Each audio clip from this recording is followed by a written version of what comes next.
I'm going to roll a die 100,000 times, and out of pure randomness, a perfect fractal is going to show up. No plan, no drawing, just a rule and a lot of coin flip level luck. Watch the screen. Right now it's a mess. Dots landing wherever. No pattern. The kind of scatter you'd expect if you threw sand at a wall. And then, slowly, holes start opening up. Triangles inside triangles, all the way down, and nobody drew them. The randomness drew them. The first time I saw this, I genuinely didn't believe it. I thought the program was cheating, that somebody had secretly told it what to make. It hadn't. The rule is so dumb you could do it with a die and a pencil on a Tuesday afternoon. That's the whole thing that gets me here. You'd swear randomness only ever makes noise, static, chaos, and most of the time you'd be right. But under one specific rule, the noise organizes itself into a shape so precise it has a name. So let me show you the rule, because it is almost insultingly simple, and then I want to show you why it works, because that part actually took me a few tries to really get. Okay, here's the setup. 3 dots on the screen, corners of a triangle. Call them 1, 2, and 3. Now grab a die. It's got 6 faces, so pair them up. Rolling a 1 or a 2 means corner 1. 3 or 4 means corner 2. 5 or 6 means corner 3. Fair enough, each corner gets an equal shot. Now pick any starting point, anywhere. Middle of the triangle, off to the side, doesn't matter. I'll show you later that it really doesn't matter. Roll the die. Say you get a 5, so that's corner 3. Here's the move. You go from where you are to a new point exactly halfway toward corner 3. Halfway. Then you put a dot there. That's it. That's one turn. Now you roll again from the dot you just made. Jump halfway toward whatever corner comes up. Drop another dot. Roll, jump halfway, dot. Roll, jump halfway, dot. Forever. Or, until your hand cramps. There is nothing else. No memory of past rolls. No aiming, no strategy. Each step only cares about where you are right now and which corner the die just picked. If I told you this made a random cloud of dots, you'd nod and move on. Nobody would guess it makes anything at all. Let's actually watch a few turns in slow motion, because the halfway thing is the whole trick, and I want it in your bones. Here's our point. Sitting in the middle, die says corner 2, the pink one. We draw the line to pink. Find the middle of that line, drop a dot. Now we're at that dot. Die says corner 1, the blue one up top. Line to blue, middle, dot. Now we're up there. Die says corner 2 again, back down to pink. Halfway, dot. Notice how the point kind of bounces around, always yanked halfway toward whichever corner got called. It never reaches a corner, it just keeps getting pulled part of the way. And because it's always only going halfway, it can never escape the triangle. Think about it. If you're inside a triangle and you move halfway toward one of the corners, you're still inside the triangle. You literally cannot leave. So every single dot, all 100,000 of them, lands somewhere inside this triangle. That's our first little piece of order sneaking in. It's random. Which corner? Sure. But the boundary? Not random at all. The dots are trapped in here with us. Keep that in your pocket. We'll need it. Now let's take the training wheels off and just let it rip. I'll stop showing the lines and the die, and we'll just watch the dots pile up. 100 dots. Looks like nothing, honestly. Scattered junk. 500. Still kind of a shrug, though maybe you're starting to feel like the middle's a little empty. 1,000 dots. Okay, now there's something. See that gap in the center? That hole shaped like an upside down triangle? That wasn't there because I told it to be. 5,000. Now it's obvious, and it's not one hole. It's holes inside holes. 20,000. And there it is. The Sierpinski triangle, fully formed, self-assembled, out of nothing but a die and a halfway rule. I want you to sit with how weird this is for a second. Every dot was placed by chance. If I ran it again with different rolls, every single dot would land in a different spot. The specific dots are completely random and completely unrepeatable, but the shape they add up to is exactly the same every time, down to the last hole. The randomness fills in the picture, but it does not get to choose the picture. Something else chose the picture. That's the mystery. So what chose it? Let me try to convince you the center has to be empty. I'll pick the biggest hole first, the upside down triangle right in the middle. Take any point sitting inside that middle region. I claim no dot can ever land there. Here's the argument, and it's kind of beautiful. Remember, every dot is the halfway point between some previous dot and one of the three corners. So if a dot landed in the middle hole, then halfway back toward its corner, there'd have to be a previous point, and that previous point would sit way out past the middle, in a region that's actually outside the triangle. But we already proved every point stays inside the triangle. Contradiction. Nobody was ever standing in the right place to jump into the middle. So the middle stays empty forever. And here's the kicker. That same argument doesn't just apply once. Each of the three smaller triangles left over is just a shrunk down copy of the whole thing, corners and all. So each of them has its own empty middle, and each of those has three even smaller copies, each with their own empty middle.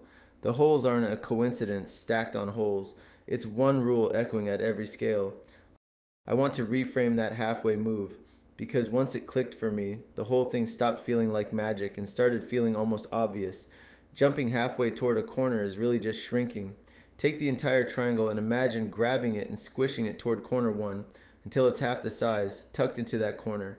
Every point in the big triangle has a matching point in that little half-size copy. That squish toward a corner is one operation. There are three corners, so there are three operations. Three ways to take the whole shape and shrink it into a corner. And here's the thing that makes fractals fractal. If you take the Sierpinski triangle, shrink it into corner 1, shrink another copy into corner 2, shrink a third into corner 3, and overlay all three, you get the Sierpinski triangle back. Exactly. It's built out of three half-size copies of itself. That's what self-similar actually means, spelled out. The shape is a perfect fit for its own shrunken pieces. And the chaos game, the die rolling, is just you randomly bouncing between those three shrinking operations. Each roll picks which squish to apply. You're not drawing the fractal. You're wandering around inside a shape that's made of copies of itself, and the copies are what the die is choosing. Earlier, I promised the starting point doesn't matter, and this is one of my favorite parts, so let me pay that off. Say you start way outside the triangle, like off in the corner of the screen, nowhere near the game. Watch what happens. First jump, you're half as far from the triangle as before. Second jump, half of that. Third jump, half again. Every single roll cuts your distance from the fractal roughly in half, because every jump pulls you toward a corner that lives on the fractal.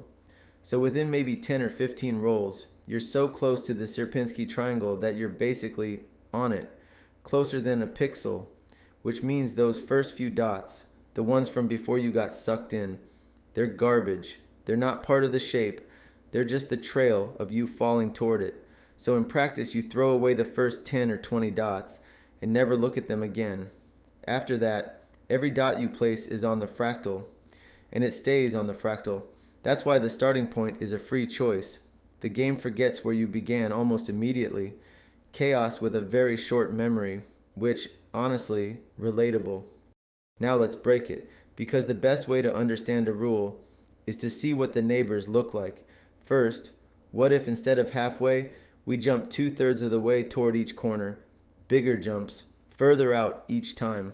Watch, the holes get bigger, the three copies pull apart, and now they barely touch at the corners. Still a fractal, still gorgeous, but a different one, a thinner, spikier cousin. Now the other direction, jump only 1/3 of the way, small timid jumps. The copies overlap in the middle, the holes close up, and you just get a filled-in blurry triangle, no fractal at all. So there's a sweet spot. Exactly halfway is the setting where the three shrunk copies fit together perfectly, edge to edge, no gaps and no overlaps. That's not luck. That's the geometry of a triangle. Three corners, half the size. They tiled the original with those three central hole gaps left over. Change the fraction and you're building a different shape's fractal, or no fractal, just mush. I love this because it tells you the Sierpinski triangle wasn't inevitable. It's the answer to a very specific question. Three corners, jump 1/2. Ask a slightly different question, get a completely different creature. So what if we change the number of corners? Let's go to a square, 4 corners, and to keep the spacing sensible, let's jump halfway toward whichever won the die. Well, now it'd be a 4-sided die. Picks. You'd expect a Sierpinski square, right? Some pretty nested thing? Watch. Nope. You just get a filled-in square. A boring, solid, gray blob. No holes, no structure. Nothing. It's honestly a little heartbreaking the first time. The reason is those 4 half-size copies overlap. too much.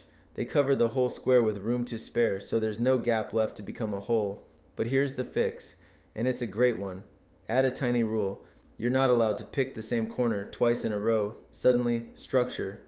Or restrict it so you can't pick the corner directly across from your last one. And a completely different fractal appears, all delicate and lacy. The corners, the jump ratio, and the little forbidden move rules. Those three knobs are a whole design language.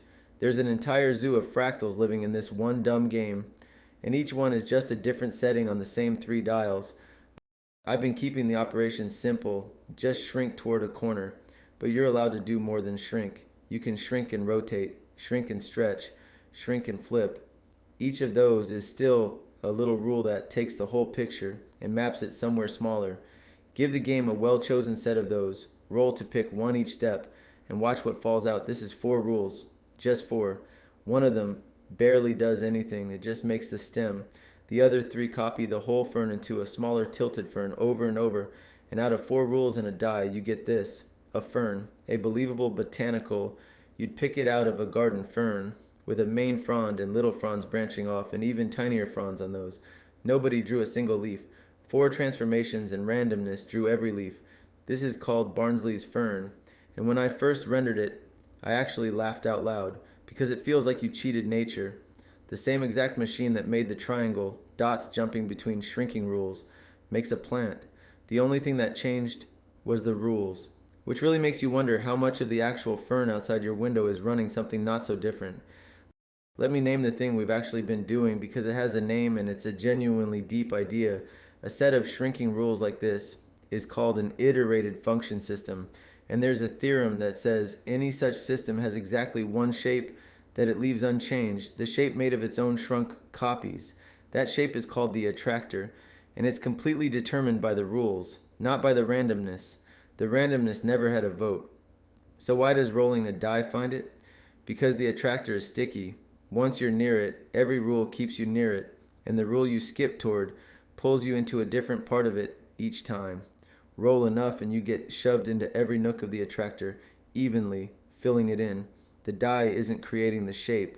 The die is a tourist wandering every street of a city that was already built. That flips the whole thing for me. I started out thinking randomness made a fractal. It doesn't. The rules make the fractal silently, whether you roll dice or not. The randomness is just the flashlight you wave around to see what was already standing there in the dark. So here's where I'll leave you, and it's the thing that still bugs me. We got a perfect, infinitely detailed fractal out of a process with basically no memory. Each dot only knew where it currently was and which corner came up. No plan, no blueprint stored anywhere. And yet the plan clearly exists. It's baked into the geometry so hard that random noise can't help but trace it out, which makes me squint at everything else. Coastlines, blood vessels, lightning, the branching in your lungs, that fern outside. Nature doesn't store a giant blueprint for a fern either. It stores a few rules and applies them over and over, and the complexity is a consequence, not a design. Maybe a lot of the intricate stuff around us is exactly this, a short rule, a lot of repetition, and complexity that nobody had to draw. Here's the part I can't shake though. The chaos game finds the fractal no matter which rolls you get. Different randomness, same shape, every time. So, in what sense was the randomness ever really doing anything? Roll it around in your head for a while. I have been, and I still don't have a clean answer. See you in the next one.